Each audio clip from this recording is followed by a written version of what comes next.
Welcome to Better Together, a Vaishnava family podcast. A podcast where we talk about family life from a Bhakti yoga perspective. We are your hosts. I'm Aksh. And I'm Gopika. Welcome to episode 6. Balancing leadership with your children, when to step in and when to stay out. This episode is inspired by a daily, perpetual, constant parenting struggle we face. Yep. And that is simply one of really choosing our battles or our level of intervention as a parent. I really love to explore the literature and the research and the psychology behind parenting and what these different experts are saying. And I found this dilemma in the parenting education world. On one hand, you see this school of thought, this idea that children should be the leaders, and you as a parent should really focus on allowing natural consequences to shape them, to teach them. So, for example, they don't want to wear a winter coat and it's 30 degrees outside. Okay, your choice. Listen to your body. They go outside. The hope is that natural consequences will kick in and then they'll ask for their coat. You want them to really tune into what they're feeling. You don't encourage them or force them to participate or play with others or engage in activities, say if you were at a story time or a park or something. So that's one school of thought. And on the other hand, you see this other side of parenting that kind of pushes this idea of setting boundaries with your children. For example, let's say one day your child doesn't want to go to school. And they say, I just really don't want to go to school today. This approach would say, yeah, I get it. It's really hard that you don't want to go to school. However, you kind of hold the boundary that we're still going to school. Mm-hmm. In this case, we're not really listening to the child, right? Mm-hmm. We're intervening as a parent. We're holding a boundary. We're holding a line. And this school of thought really promotes this idea that children actually need sturdy guardrails, whereas the other side lean or focus more on this idea of children really needing to have independence and freedom and tune into their bodies. They're not really completely contradictory. I think both sides do talk about boundaries. However, I think there's always this tension between when do you let your kid lead and when do you hold a boundary as a parent and you become the leader in the situation in that sense, right? Yeah. Yeah. There's a recent... Well, not even recent anymore. Yeah, but this happened to us every day, every second, basically. But a little while back, we were just bringing the kids over to the kitchen for breakfast in the morning. And I had made oats for breakfast, which is a family favorite. On this day, I had decided to put the oats in a plate for our son. And I think I had wanted to do that because I actually wanted to not just give him the oats, but offer him something on the side to help him, encourage him to try something new with the oats. And so in that spirit, I had made a plate and I was really excited to see how he would respond. But as soon as he came up to the table and saw the plate, he pushed back right away and said, "No, Papa, I don't want a plate. I want a bowl."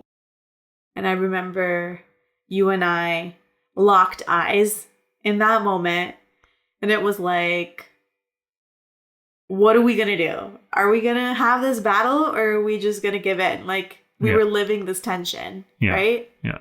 And I think neither one of us was sure exactly what to say. And there was just this pin drop silence. Yes. So let me ask you in that pin drop silence, because I had so much bubbling under the surface for me in that moment, but I'm curious for you, when you were really caught live in the middle of this tension of, do I hold the boundary of, no, food is served how it's served, or whatever, go get yourself a bowl if you want a bowl, right? What came up for you on the inside? A lot of times it's just feeling that your loving authority as a parent is being challenged. Here I am with a plan in mind, right, for breakfast. And it's actually something that's going to help him. Yeah. But he doesn't see that. To be honest, if anything, it kind of brings up for me that sense of losing control. Mm-hmm. And what becomes difficult in that moment in deciding what to do is, if I listen to him, I might feel like a pushover. Mm-hmm. I feel like I'm giving in to what is somewhat of a silly demand. And he could eat the oats in his plate. It would be fine. And do I hold that boundary so that maybe that can encourage him? But then I also know at the same time that if he's in a stressed out state, he's not going to eat anyway. Mm-hmm. And so feeling just that loss of control. What about you? What was going on in your mind? So much is going on in my mind all the time. If I give in, then what does that mean for tomorrow and the next day and the next day? Am I setting a precedent? Yes, like a legal precedent, right? Like, I rule, yes, you can get the bowl at breakfast. And then now all of a sudden you can do anything you want. And I think particularly for our son, he's so savvy with his negotiation abilities. And I think, I don't know, maybe all 3-year-olds have just a natural lawyer brain that emerges at this age or something. It's like, I really do feel like I have to be so careful. Otherwise, I'm setting myself up for more difficulty that I don't always have energy to face all the time. So in that moment, it's like, oh, what do I do? What do I do? What do I do? What do I do? And the thing is, life is moving so fast that I think I also feel the pressure because there's all this stuff boiling underneath the surface, all these emotions, all these feelings of exhaustion, wanting to do right for your child, wanting to also just not have to deal with another meltdown or tantrum. And so all of this is bubbling. And meanwhile, your kid is still standing there being like, I want the bowl. Yeah. I want the bowl. Yeah. And life is moving and you have to move because, it just goes fast. But so are there any parenting scenarios in scripture and Shastra that help to shed light on this scenario of, do you let your kids do what they want, or do you take leadership as a parent? I, interestingly enough, found the same tension in Shastra when I was thinking about this. Krishna and Arjuna on the battlefield. Arjuna is having an identity crisis. He's feeling anxious. He's telling Krishna, I don't want to do this. I want to leave the battlefield. I want to go to the forest and meditate and pray. What happens in the Gita? Well, Krishna actually encourages Arjuna to not listen to what his instincts or his intuition was saying in the moment, and rather that, no, he should actually fight in the spirit of service, in the spirit of devotion. That was what was recommended and encouraged by Krishna. That's the whole Bhagavad Gita, right? Mm. On the other hand, Dhruva came to mind. Mm. So Dhruva, this prince, in this very emotional, heated moment, gets taken off his father's lap by Suruchi, the king's second wife. And he's told, you need to go pray so you can take birth from my womb so that then you can sit on the lap of your father. And of course, this is a 5-year-old boy who is heartbroken and runs to his own mother, Suniti. And Dhruva's so upset. He's so angry. He's so sad. He actually wants revenge on his father in one sense. He wants a kingdom greater than his own. And what does Suniti say? Go to Lord Vishnu. Leave, go to the forest and ask him for what you want. Yeah. And so it's so counterintuitive, right? Yeah. Because on one hand, like, you would think that if your 5-year-old was upset over something, you would help them through their emotion, but also it's not really a safe thing for you to be venturing out into the forest. Yeah. And then if a grown man like Arjuna is like, hey, I don't want to fight this crazy battle and have to kill my cousins and my grandfather and my uncles and my brothers, etc. I actually want to go pray and meditate. You would think that would be the reasonable thing, but in scripture, you actually see the opposite things happening. Krishna tells Arjuna to go fight, and Suniti tells her 5-year-old Dhruva to go to the forest.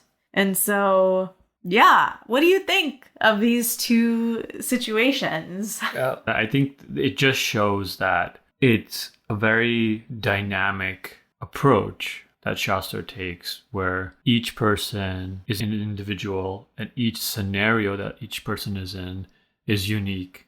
Mm-hmm. And so what is suggested or guided in every situation is so tailored for that. It also means that there's such a diverse set of stories and examples to draw from, to learn from. Yeah. Right? So what do these examples teach us, or what kind of principles might they give in terms of trying to make a decision and having to walk in these tricky moments? I think one thing is, in both situations here, neither Krishna nor Suniti is really operating off of their own stuff. Like there's no personal strings that are attached in either situation. I think one thing I'm realizing so much in parenthood is as I try to make these decisions, I really, really have to be so honest with myself about what part of this decision or what part of my reaction or what part of me even gravitating towards a certain parenting style is about me and my past, how I was raised, my comfort, my convenience, my exhaustion, my nervous system. Not that any of this is unimportant, but just looking at my desires, my hopes and wishes, my expectations, how are they all playing out in this moment? All of these things can really color your decision in terms of how you're going to approach your child in that moment of either picking the battle or letting it go, right? And so I think both Suniti and Krishna really had no personal investment in this. And by personal investment, I don't mean neutral, because I think both of them were operating off of a deep sense of love and care. So I was thinking about when you brought up the Arjuna example, in that instance, Krishna didn't necessarily encourage him to listen to his body, as we might say. And in Arjuna's case, like his body was actually like going through like a panic attack. Yep. So what was interesting to me was this idea of when we talk about listening to the child's nature, we're thinking about that Dhruva had a particular natural response and Arjuna had a natural response. What I'm trying to get at here is that when we talk about nature or we talk about the self, there's sort of like a difference between like the lower self and the higher self. The idea is to help move from the lower self to a higher self. In the case of Dhruva, it was like recognizing that he is a warrior at heart. Yeah. That there's no point changing that. But rather, how can he be encouraged to express that in the most beautiful and compassionate way for society? Yeah. And in the same case of Arjuna, actually, they're both warrior types. In Arjuna's case, he was attempting to run away, but Krishna recognized that that natural response was out of fear. Yeah. And his real nature in terms of his service to the world was to step in this moment. And so he had to draw that line to say, no, actually, that, scaredy cat move to run away from the situation, because that's not really who you are and what you're meant to do. And you're not going to be happy doing that. Yeah. Right, he says. So I was just thinking that, in both cases, there's this kind of like transition from the lower to the higher self. Yeah. Yeah. I really love the point that you're making. So what is going to help your child be the best version of themselves? We've been learning more about highly sensitive children and spirited children. Different kids are going to be born with different types of nervous systems in the sense that they're going to have different triggers and different sensitivities. So some kids are going to be really sensitive. So their nervous system might be set off like a trippy fire alarm. You're just making one paratha and the fire alarm goes off. One type of sound or one type of social pressure or whatever could just set off that fight or flight and cause all these behaviors in your child. Whereas other children are like a fire alarm that never goes off. And of course, you find all the variation in between. And so for some children, actually having more a relaxed, low pressure approach, setting up an environment where that nervous system is not constantly triggered is actually better for them, you know? Yeah. So really having less battles and less boundaries is actually going to be what allows a child to thrive. Whereas other children, the same approach, that lack of boundaries, might actually not work because it might cause that child to feel totally unsafe. And so I love that point about really knowing your child and the nature of the child and the temperament of the child. Doing that work is so important. It's not just like, this is what I believe about parenting. I think I came into parenting with all of this knowledge of myself and how I was raised and, you know, what I loved about my upbringing, what I might want to do differently with my kids, etc. And I'm realizing that, wow, it's really not about what I want and how I want to parent actually at all, you know? I've had to start really leaving a lot of that behind and learning about my child in front of me. So let me ask you this. Given all of this complexity around when do you pick that battle, right? If we're in that moment again, which we will be like tomorrow, what's something in your toolkit that helps you to get through that moment and, you know, make that decision with confidence and love? Showing up, to some extent, taking care of myself, like showing up healthy as a parent. I know we talk about this many times. Yeah. But that's so important because if my fuse is short and I just don't have the capacity to take the right lens in that moment. So investing in myself, and sometimes that means making sure that I've gotten exercise, make sure that I've chanted in the morning or whatever it is, but just to feel a bit more grounded as a person. Yeah. So when those moments come, I actually can take a pause and breathe. Yeah. And then respond rather than react. Yeah. I think it's also helpful to understand that what the child is expressing is probably a raw form of their nature, or if we might say their swadharma, that there's something there, but it's just not fully developed and it doesn't know how to express itself.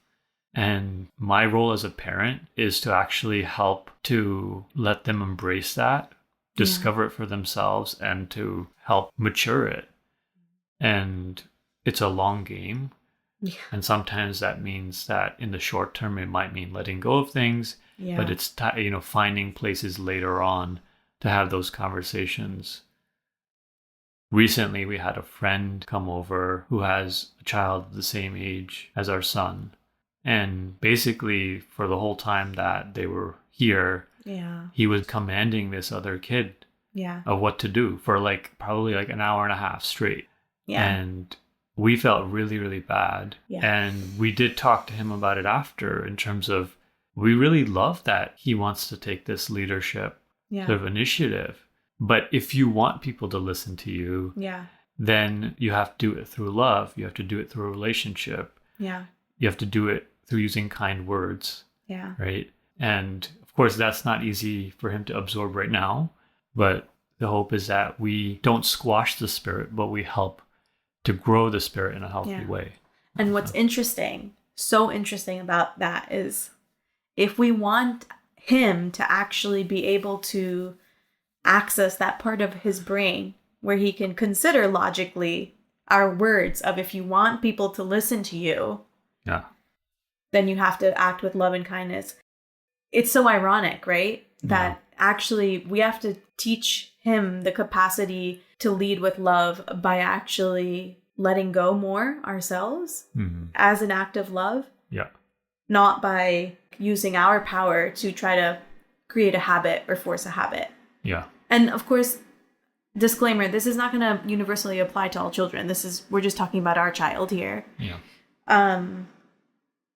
But yeah, I love that point. And for me, also taking that sacred pause, my mind will go 1 million miles an hour as to what's the right script, because I've read so many scripts and so many people and so many books. So my mind is racing through that, but almost just like pausing that and watching your kid.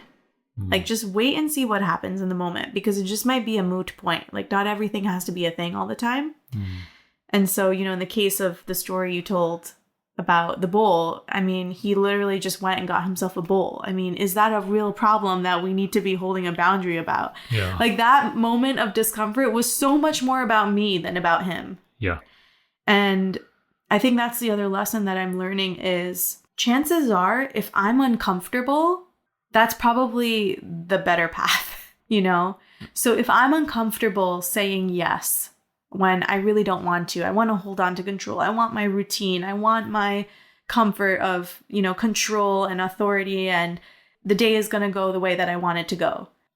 If that's my comfort zone and my child is asking me to do something that's not within it, like, for example, we were supposed to go to the library. It started pouring rain. And what did our son ask to do? Let's go for a walk in the pouring rain because I want to see the drains, Mama. It's pouring. Yeah. Okay? We were all ready to go to the library. The baby's in the car seat. And in that moment, I wanted to scream no with every fiber of my existence. I think I even attempted a no. And then I just leaned into the yes. And we went for a walk in the pouring rain. I'm leaning to also embrace my discomfort as a positive. If I can say yes, I probably should. Because that's probably what's going to be better for my child. Yeah. Is there ever a time where you would hold a boundary? For me, safety and health are the two almost very non-negotiable boundaries. You know, hurting one another is not acceptable in our family.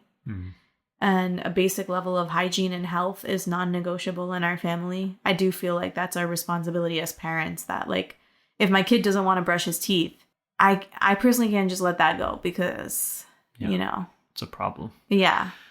Yeah. So. It actually reminds me of, so when you go back to the story of Dhruva, Yeah. his mother let him go to the forest.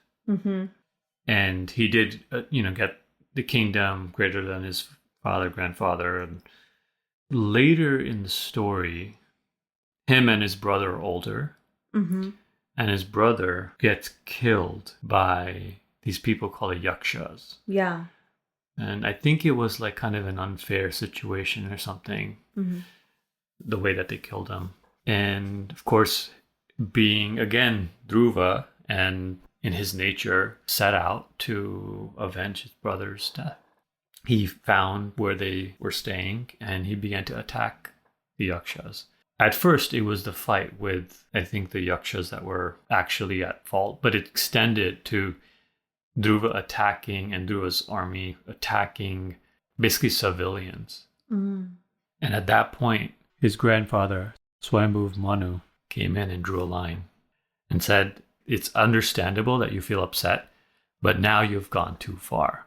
Yeah. That there's a point, maybe, that if something is expressed too much in an unhealthy way, that as parents, that's also our place to intervene.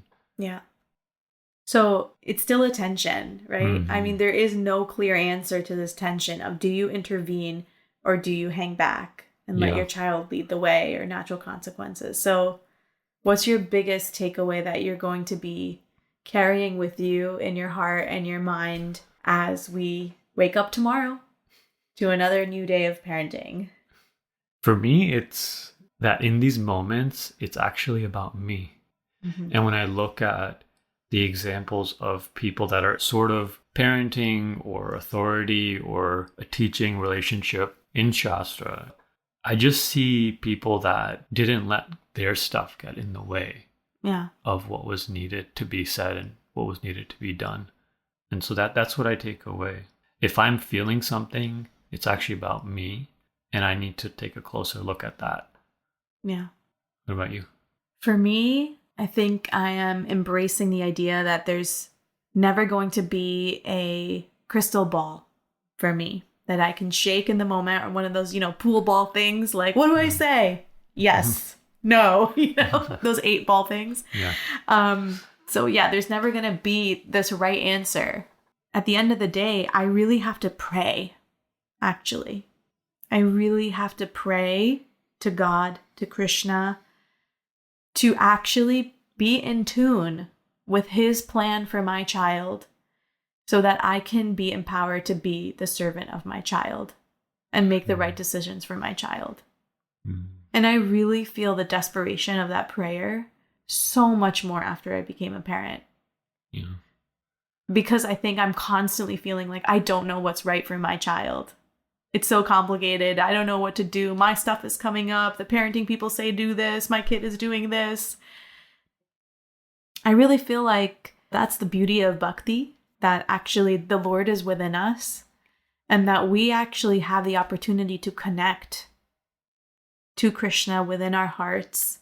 We can ask Krishna to guide us in making the right decisions. And it's actually through that connection that maybe I can find comfort and security in parenting. So I think for me, I need to pray every day, maybe multiple times a day, that, dear Lord, please let me love your child. Let me do what is right for him. Let me support him so that he may be the best version of himself, that he may be connected to you in whatever way is meant for him.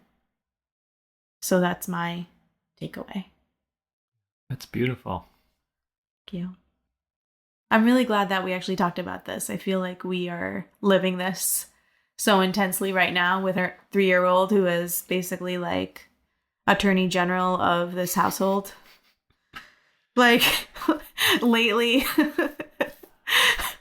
have you noticed when you drive, if you just brake a little extra hard, Mama, why did you do that?